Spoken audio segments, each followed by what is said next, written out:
Hello, everyone, and welcome to this Southeastern 14 Week 3 preview of SEC football action as we have the Mississippi State Bulldogs going on the road to Baton Rouge to take on the LSU Tigers. Yes, this is another matchup as in when Mike Leach came in there a couple years ago and shocked the defending national champion LSU Tigers at that point in time. So a lot has changed since then. Still Leach and his staff on board, but now Brian Kelly and a new staff at LSU heads up the Fighting Tigers over there. So before we get into the basics of this one, just wanted to remind you to subscribe, turn on notifications, as here on Southeastern 14, me, Chris Lee, Blake Lovell, we all pitch in and preview every game every week for the SEC. We give reaction videos. We give predictions. We do analysis live on Wednesday nights at 9 p.m. Eastern time. So make sure that you tune in for that. Like I said, turn on those notifications. But without further ado, let's go ahead and jump in to this preview with Mississippi State traveling to Baton Rouge to take on the Tigers. Mississippi State opened up as a 2.5-point favorite according to Fanduel. The over-under is 54.5. This game takes place on Saturday, the 17th at Baton Rouge, 6 o'clock Eastern time kickoff on ESPN. All-time LSU leads the series 76-36 and 3 ties in the series. LSU's up only 5-3, though, a 5-3 record against Mississippi State since 2014. So a lot more recent success for the Bulldogs in this SEC West matchup. And, of course, Mississippi State comes in 2-0 on the year, their most recent victory over Arizona at Arizona. And LSU got right after a crazy week 1 loss to Florida State. They bounced back against Southern. So now your headlines for this one: Rogers in the Rouge. Will Rogers has not played at LSU yet. He'll get his first experience in Death Valley over there, so it's going to be interesting to see how he handles that crowd, manages this air raid. He's looked nothing but poised in these first 2 games. He's really lit it up, well over 700 yards passing on the season. So Will Rogers going to Baton Rouge for the first time in his career. LSU got the best of them in Starkville last year.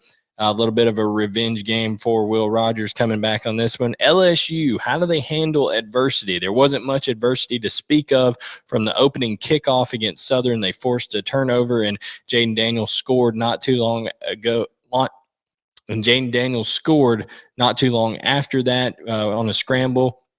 So never really looked back, had anything to let doubt kind of creep in at all against Southern. It did against Florida State.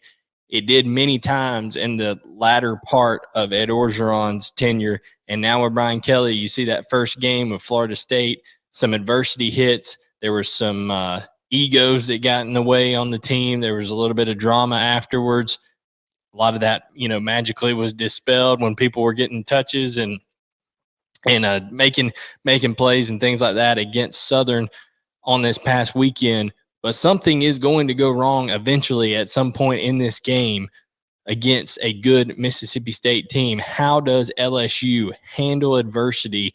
How much do they buy in to what Brian Kelly and his staff have been preaching there?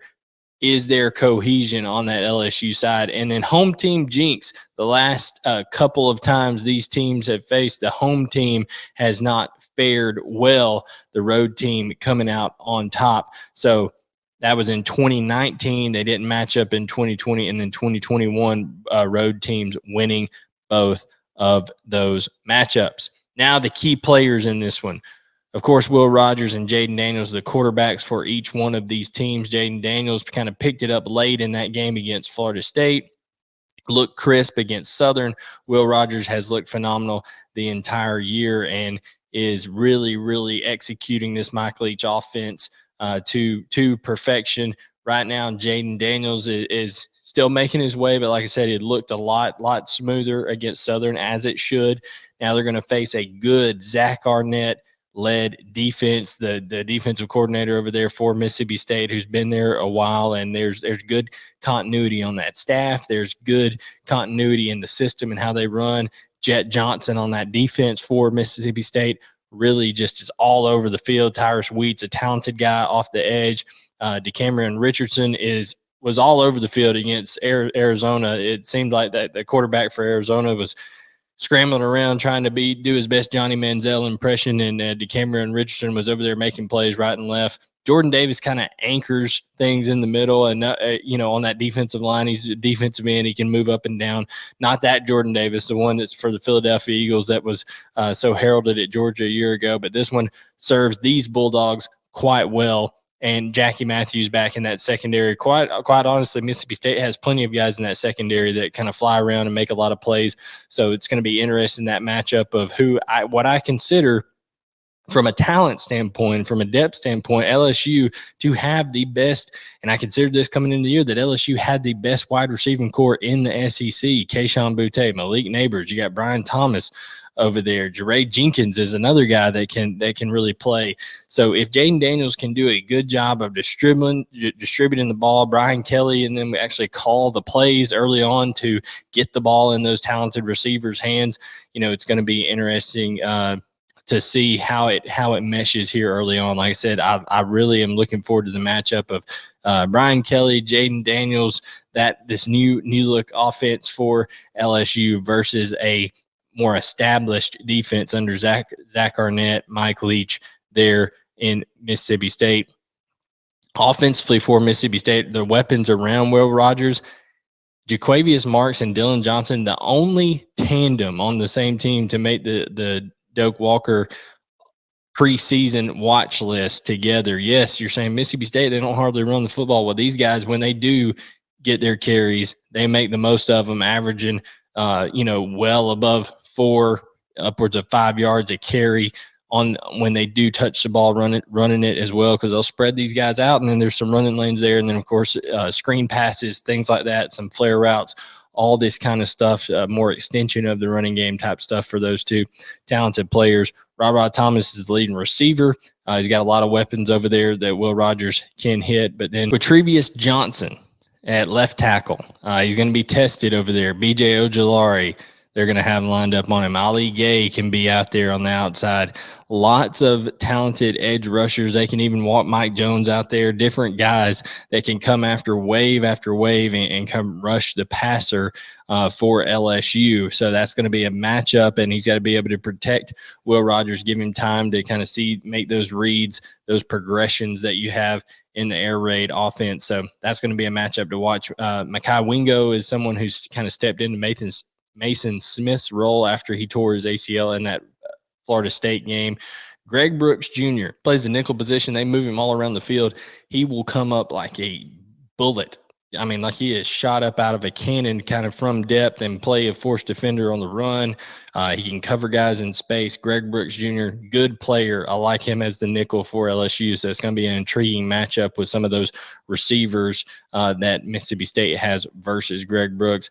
Jerick Bernard Converse, of course, with as much as the ball is going to be going in the air, the transfer from Oklahoma State will be tested as well. And then Colby Richardson, he's a transfer from McNeese State on the other corner. They'll be tested out wide. They'll have to tackle on the perimeter, as Mississippi State likes to get those quick screens and things of that nature as well. So those are some of the key players there.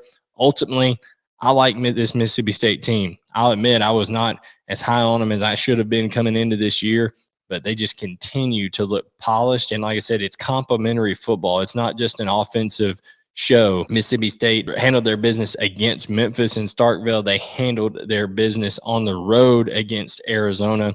I really like Zach Arnett's defensive system and how he has guys flying to the football. And also Will Rogers is just so poised back there. I think the balance in that attack, I actually think they're going to be able to use their running backs, Marks and Johnson, quite well in this one, get a little bit going on the run game. I'm not saying they're going to go run off for 200 yards, but if they can run it for, over 4 yards a carry, end up with 125 yards rushing on the day to complement what Will Rogers is going to do through the air. I think that's a big difference. I like Zach Arnett's defense to, cause some frustration there for the receivers of LSU. And I think that's just going to turn into some infighting on that LSU team, as we saw in the first week. I just don't know how much they're bought in, how much they really want to go out and get it there under Brian Kelly right now. I think it's going to take a year to get some of the guys that maybe aren't all the way bought into this out of that locker room and kind of get a fresh slate over there. Because I really think some of the egos, some of the attitudes, some of the problems on that team are going to be maybe the demise for this 2022 version of LSU. And that's sad, because I had them, going 9-8, having 8-9 wins this year, but I just don't think that there's enough cohesion, enough buy-in, wasn't enough effort in that Florida State game. We'll see if they can prove us wrong, but I like Mississippi State to cover the 2.5, of course, win by 8 points on the road at LSU. And I think this Mississippi State team can make some noise in the SEC West this year.